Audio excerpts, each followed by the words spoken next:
आप देख रहे हैं पब्लिक समाचार, पब्लिक के हक में।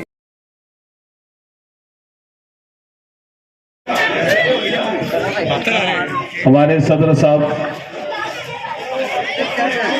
हमारे उपनेता बाबा साहब, तालुका प्रमुख राम मिस्त्री साहब, स्टैंडिंग कमेटी चेयरमैन और आउटर के एक साथ, आज 70 लोगों के बाद आज मालेगांव शहर के अंदर शिवसेना के अंदर हजारों से लोग शामिल हैं। ये बहुत खुशी की बात है कि उद्धव बड़ा साहब ठाकरे जी को आज मालेगांव शहर के महाराष्ट्र के और साथ में मालेगांव शहर के हर पार्टी के मुसलमान पसंद करते हैं, उनकी अच्छाइयों को पसंद करते हैं। उद्धव साहब ने उनके 2.5 साल के जो कार्यकाल में एक बदनसीबी थी कि कोरोना आ गया था, पर जब उनको कोरोना के अंदर जब पूरी दुनिया महात्मा जी फुले,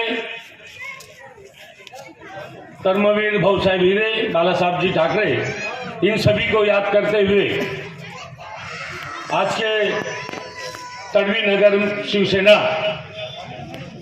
की जानिब से जो प्रोग्राम होने जा रहा है, उस प्रोग्राम में अपने साथ हमारे बीच आए हुए शिवसेना के उपनेता अद्वैयाबाजी हिरे साहब, मालेगांव सेंट्रल के महानगर प्रमुख हमारे आसिफ भाई नेशनल वाले, कैमरा चल रहा है। तो झूठी सरकार है, इनके झूठे वायदे हैं, ये सब वायदे, इनकी जो योजनाएं, इनका भंडाफोड़, यानी कि होने दो चर्चा, जगह जगह पे चर्चा होने दो, ऐसा पक्ष प्रमुख उद्धव जी ठाकरे साहब ने पूरे महाराष्ट्र को आदेश दिया है और वो हिसाब से आज का ये प्रोग्राम होने जा रहा है। वक्त बहुत कम है और बाबा साहब को आपके साथ बहुत सारी बातें करना है। मैं सिर्फ इतना ही बोलूँगा, बहुत सारे वायदे आपने सुना, मैं काला धन लाऊंगा, 15 लाख रुपया हर एक के खाते में दूंगा, सालाना 2 करोड़ लोगों को नौकरियां दूंगा,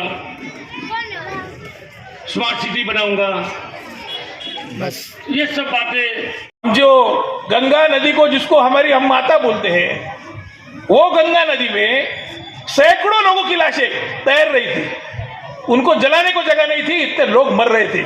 लेकिन हमारे महाराष्ट्र में एक भी लाश आपको नदी में तैरती हुई नहीं मिली होगी, क्योंकि यहाँ उद्धव साहब ठाकरे, और जो तरीके से काम सरकार कर रही थी, जो तरीके के साथ काम उद्धव साहब कर रहे थे, इन लोगों ने यह तय किया कि यह सरकार अगर चलेगी तो महाराष्ट्र में बीजेपी वापस आ ही नहीं सकती है, और इसलिए बीजेपी को अगर वापस आना है तो सत्ता तोड़ के बनाना है, इनकी पार्टी फोड़ के बनाना है। और इसलिए शिवसेना को भी, राष्ट्रवादी कांग्रेस को भी तोड़ने का काम ये लोगों ने किया।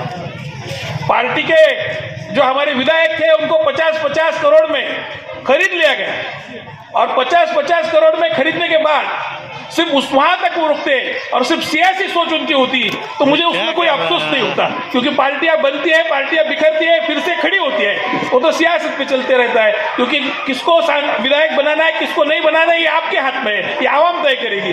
तो हमारा जो कार्यकर्ता है, जो जमीन से जुड़ा है, हमारा जो वोटर है, वो तो हमारे साथ है, वो तो नहीं बिका है, तो हम तो उसके भरोसे थे।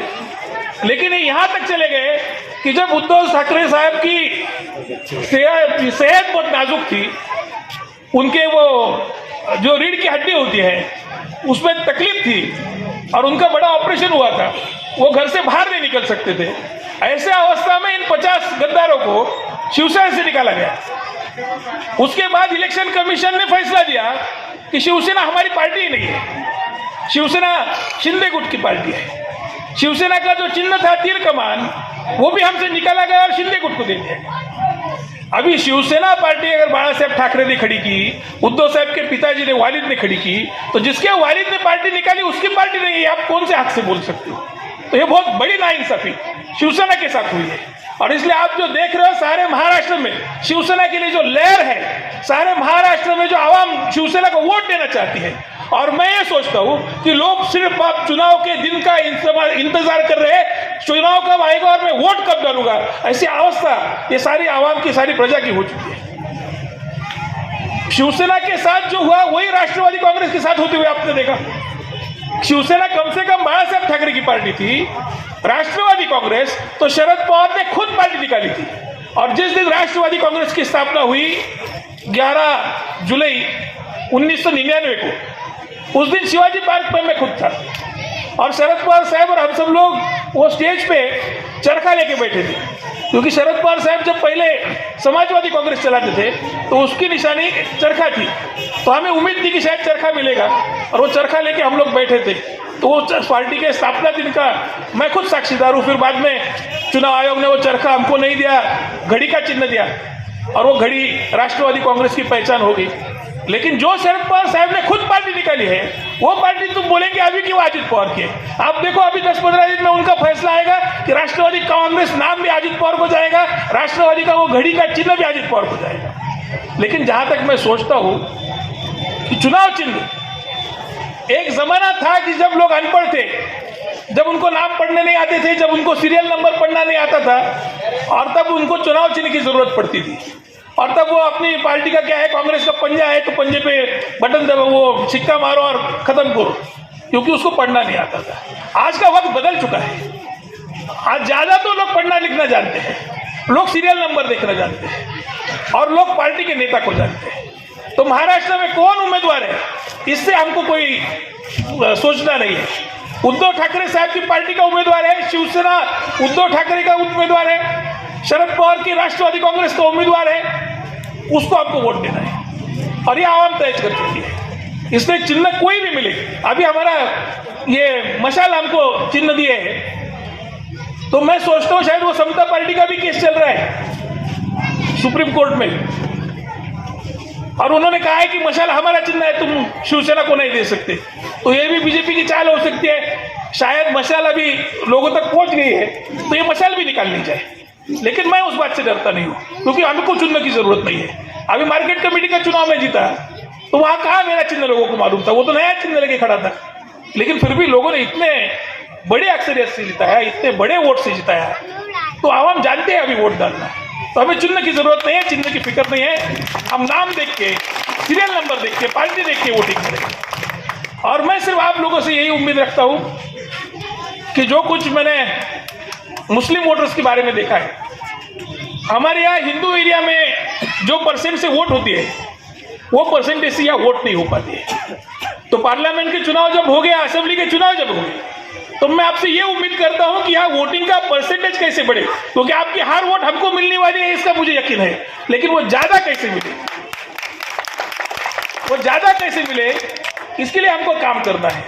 और इसलिए मैं चाहता हूं कि यहाँ का वोटिंग परसेंटेज जितना ज्यादा बढ़ेगा उतना ज्यादा हम बीजेपी को रोक पाएंगे। और मुझे एक बात कहनी है कि बहुत से लोग यहाँ से मेरे हल्के में जा चुके हैं, वो मेरे चुनाव क्षेत्र में आते हैं, मेरे चुनाव क्षेत्र में रहते हैं। कोई दियाना में रहता है, कोई रमजानपुरे में रहता है, कोई मालदा में रहता है, कोई दरेगांव में रहता है, लेकिन उनके वोट वहाँ ट्रांसफर नहीं हुए। उनके अभी सबके वोट मालेगांव आउटर में, इनर में ही है, तुम्हारा इनर में ही है।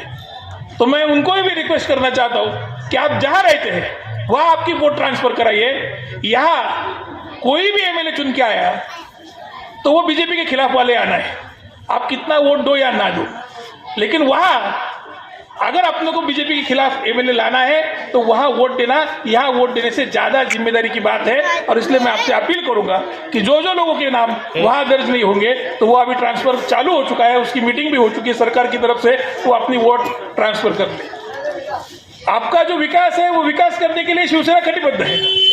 उद्धव ठाकरे साहब जब महाराष्ट्र के मुख्यमंत्री थे तब 100 करोड़ रुपया मालेगांव के डेवलपमेंट के लिए उनके जरूरत से मंजूर किया गया। आज सारे मालेगांव में जो कंक्रीट के रास्ते बनते हुए आप देख रहे हैं, इसको बनाने का काम हमारा पालक मंत्री नहीं कर रहा है, ये फंड उद्धव ठाकरे साहब ने दिया है। आज सत्ता उसके हाथ में है तो उसके जरिए से काम हो रहा है, लेकिन काम कैसे